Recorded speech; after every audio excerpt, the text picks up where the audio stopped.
তো ইমাম হুসাইন হুজুর তিনি দেখছেন আর কোনো লাইন নেই, তো তিনি মদিনা শরীফ থেকে মক্কায় ফিরে আসবেন। হুজুরে হযরতে আল্লাহ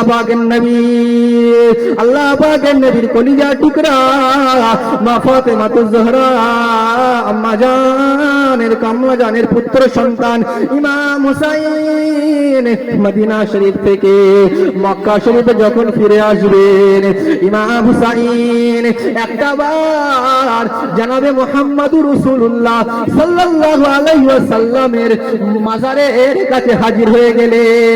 ইমাম হুসাইন হুজুরে পাক সাল্লাল্লাহু আলাইহি ওয়াসাল্লামের মাজারের কাছে গিয়ে হাতটা তুলে মোনাজাত করতে লাগলেন।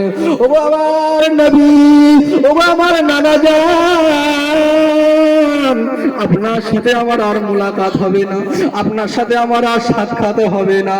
আমি ইমাম হুসাইন চেয়েছিলাম যতদিন আমি পৃথিবীতে বাঁচব আমি মদিনা জমিনে থাকবো, আপনার রওজাটা আমি হুসাইন মাঝে মাঝে জিয়ারত করব।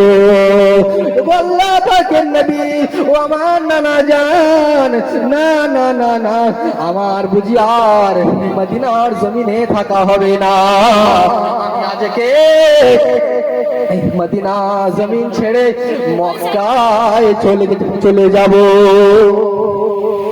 ইমাম হুসাইন আল্লাহ নবীর মাজারের কাছে গিয়ে কাঁদছে।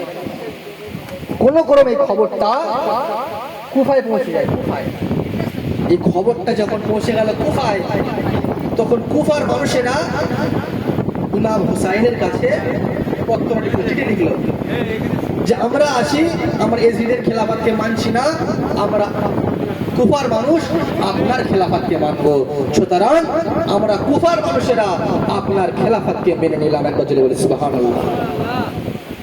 কুফা থেকে একের পর এক চিঠি আসতে শুরু হলো।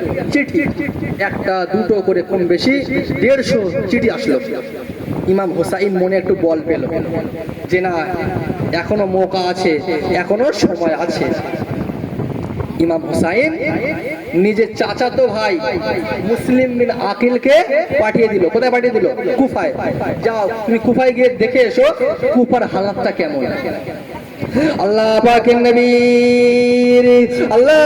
নবী সাহাবী হযরত হুসাইন নিজের চাচাতো ভাই মুসলিম বিন আকিলকে যখন কুফায় পাঠিয়ে দিল, মুসলিম বিন আকিল কুফায় গিয়ে খবর পাঠালো, ওগো ইমাম হুসাইন, কুফার অবস্থা খুব ভালো, কুফার অবস্থা খুব ভালো, আপনি আসেন, কুফার মানুষেরা আপনার খেলাফতকে মেনে নিয়েছে,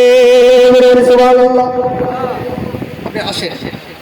ইমাম হুসাইন নিজের চাচাতো ভাই মুসলিম বিন আকিলের এই খবর পেয়ে কুফায় যাওয়ার জন্য প্রস্তুত হলো। ইমাম হুসাইন মদিনা শরীফ থেকে যখন কুফার পথে যখন তিনি রওনা হবেন, আল্লাহ পাকের নবীর সাহাবারা ইমাম হুসাইনকে আটকে ছিল। হুজুর আপনি কুফায় যাবেন না, কুফায় আপনি যাবেন না, কুফায় গেলে আপনার ক্ষতি হবে, কুফায় গেলে আপনার ক্ষতি হবে, না না না না না, কুফার মানুষেরা আপনার সামনে আসবে না, কুফার মানুষেরা আপনাকে খলিফা হিসেবে চাইবে, কিন্তু কোনো ঝামেলা হলে কুফার মানুষেরা সামনে আসবে না, ওরা পিছনে থাকবে, না না না না না। ও আল্লাহ পাকের নবী সাহাবী, খবরদার খবরদার, আপনি কুফায় যাবেন না।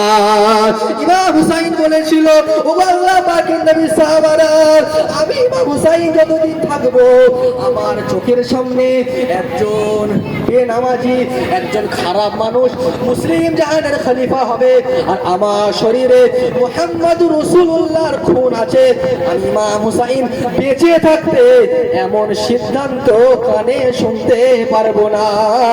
আমি ইমাম হুসাইন শহীদ হয়ে যাব তাও ভালো, কিন্তু আমি ইজিদের খেলাফতকে মানতে পারবো না। জোরে বলি সুবহানাল্লাহ। যতই যাই হোক আমি কুফায় যাবো। ইমাম হুসাইন কারোর কথা শুনলেন না, কুফায় বার হয়ে গেলেন। কুফায় যখন বার হলেন, এই খবরটা পৌঁছে গেল কার কাছে? এজিদের কাছে।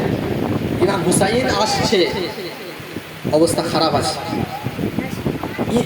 ইয়াজিদ একটা সৈন্য দল উবাইদুল্লাহ বিন জিয়াদের নেতৃত্বে পাঠিয়ে দিল, যাও ইমাম হুসাইনকে আটকাও, হুসাইনকে আটকাও।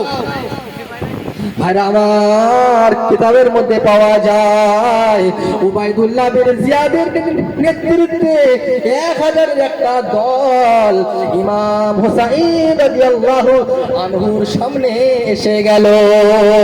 ইমাম হুসাইন হুজুরকে আটকে দিল, না না না না না না, আপনাকে আর সামনে যাওয়া যাবে না।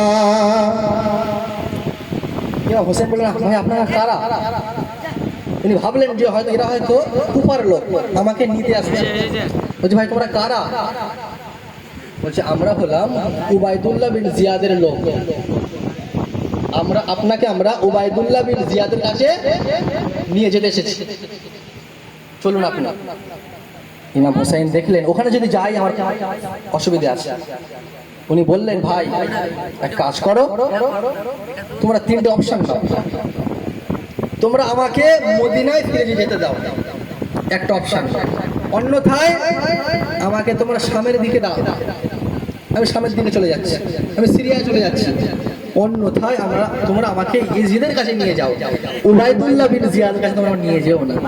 কেন? দেখুন, মেন কিন্তু ইয়াজিদ, কিন্তু ইয়াজিদ পাঠিয়েছিল উবাইদুল্লাহ বিন জিয়াদকে।